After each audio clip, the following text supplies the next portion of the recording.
Welcome to Whiskey's a Journey. My name is Peter Fasciano, and today is Monday. I've got another whiskey review coming at you. Today, we're taking a look at Peerless Double Oak Rye. So, like always, let's pour it, nose it, taste it, talk about it a little bit, add some water to it, and then if you stick around till the very end, we'll go ahead and give it a score. So this is a Kentucky straight whiskey.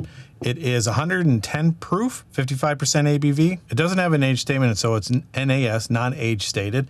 The mash bill is undisclosed, but in order for it to be a rye, it's got to be at least 51% rye. It's non-chill filtered. It says that it is strictly sweet mash, barrel proof, no added water. And if I am not mistaken, a sweet mash just means they clean everything out after every batch, so they start completely new.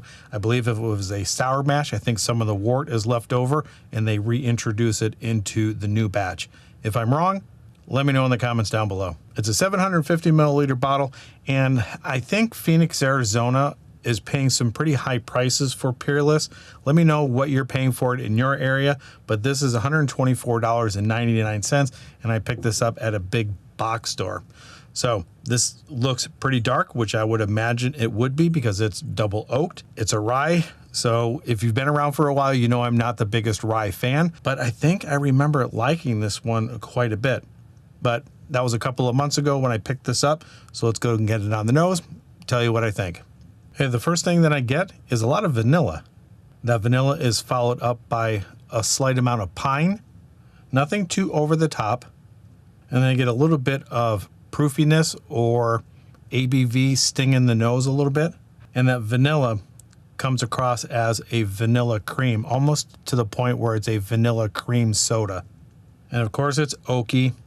And the oak may tend to be coming across as a little bit of leather and tobacco. So I don't know if it's actual leather and tobacco or if those are the oak notes that are resembling leather and tobacco. Whatever the case, it smells fantastic. Let's go ahead and get it on the palate. Now, right up front, it's loaded with sweetness. All of that vanilla cream soda comes through. It's a little bit drying on the side of the tongue. As it's going from the arrival to the mid palate, it does tend to dry out, or is seeming to dry out a little bit. There is a really good amount of oak, and I think that oak might be contributing to the dryness. And as it's hitting the back of the throat, that's where that ABV is kicking in, and I do get a pretty good warmth in the chest. On that initial first sip, the finish isn't very long, but the finishing flavors that I have are nice. I like it quite a bit. It's candied, it's vanilla, it's oaky. It has that cream soda note, and those leather and tobacco notes are in there as well. I like it. And that is my first sip. And you can't always trust that first sip. So let's go ahead and get a second sip in. Let me concentrate a little bit more on the notes, add water to it, get onto the information about Peerless. Cheers, everyone. All right, second sip. The vanilla cola note is a little bit more prominent. There's a slight amount of pine that shows through, but I don't think this is very piney like ryes typically come across. I usually get dill, menthol, pine, but this is a good amount of pine without being over the top. It's well-rounded. It's very cohesive, all of those notes. One of them doesn't stand out over the other. Even on that second sip, I would say the finish is rather short. After that first sip, the ABV is also pretty nice. I don't think it is overpowering at all. I think this is a pretty subtle 110 proof double oaked rye. Let me add a little bit of water to this and go ahead and start talking a little bit about a Peerless, because not a little bit, actually a lot, because there is quite a bit of information that I need to get across. And like always, I am not an expert at this. If you know additional information regarding the history of Peerless, let me know in the comments down below. All right, just like always, got my little straw here, 110 proof, add maybe 2 or 3 drops of water, see how this stands up to it. Roll it around in the glass, and here we go. So Peerless wasn't starting out to be the namesake Peerless. It was actually started out in 1880 in Henderson, Kentucky, and it went by the name E.W. Worsham and Company. And I do believe it's Elijah Worsham. He ended up passing away and then ended up passing the distillery on to Henry H. Craver, and it operated under that name for quite a while.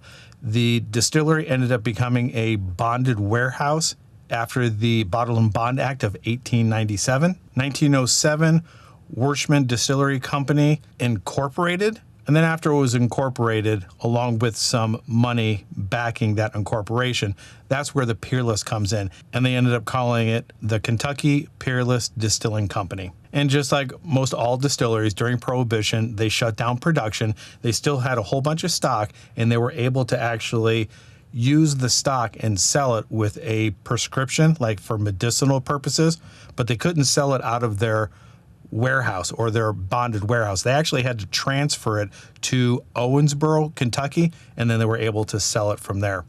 But once it shut down because of the war and also Prohibition, it didn't reopen again until I think 2014, when fourth and fifth generations Corky and Carson Taylor applied for a license, and then they ended up having a building in Louisville, downtown Louisville, and they ended up renovating it, and Peerless came back. And if you look at the label, or on the label itself, there is a where is it at? It's a DSP Kentucky 50.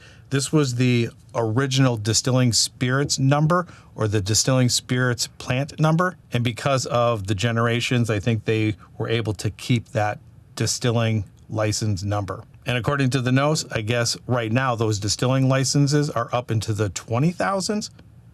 If I'm not mistaken, let me know in the comments down below.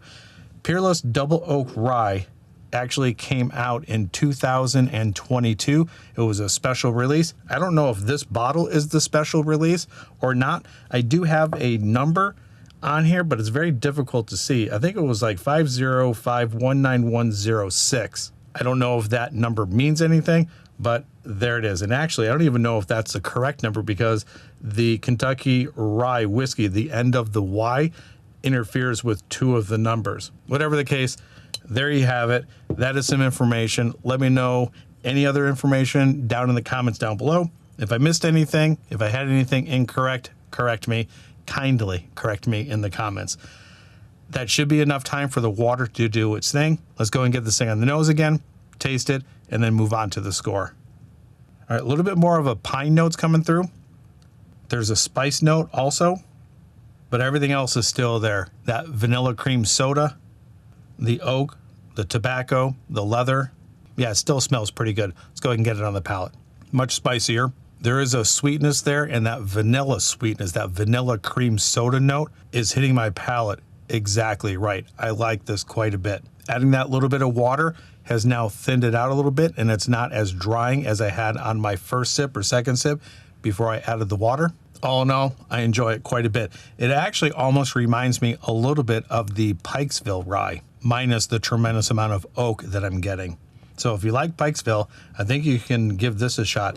Let me know in the comments down below if you can get this in your area. And my track record with the Peerless that I have the Double Oak Bourbon, and I also just have their small batch. I don't think either one of those are bottles that I would reach for. I'm actually liking this rye far more than any of the other Peerless expressions that I have. Peerless, to me, with the other expressions, had a slight funk to it that I wasn't keen on, and I don't get any of that in here. So let's go ahead and get on to the score. If you are new here and you don't know, I am rating everything out of 5 stars. Based on the cohesiveness of this rye, all of those notes are coming together quite well. None of them, with the exception of the oak, is overpowering the other. The flavors come in waves. The pine, the leather, vanilla, the oak, the vanilla cream soda, all of those are hitting my palate just right tonight. Even though this is relatively expensive, I am still going to give this a 3.95. And that's crazy for me, even though this is a rye whiskey. I'm really liking this a lot. Let me know what you think of Peerless overall, and if you've had the Double Oak Rye, what do you think of it? And before I sign off, just a reminder, I do have an August giveaway happening. The rules to that giveaway are in the description below, and that's where I'm going to leave it. So wherever you're at in your journey, I hope you're enjoying it, because I'm definitely enjoying this one. Cheers, everybody. We'll talk to you later.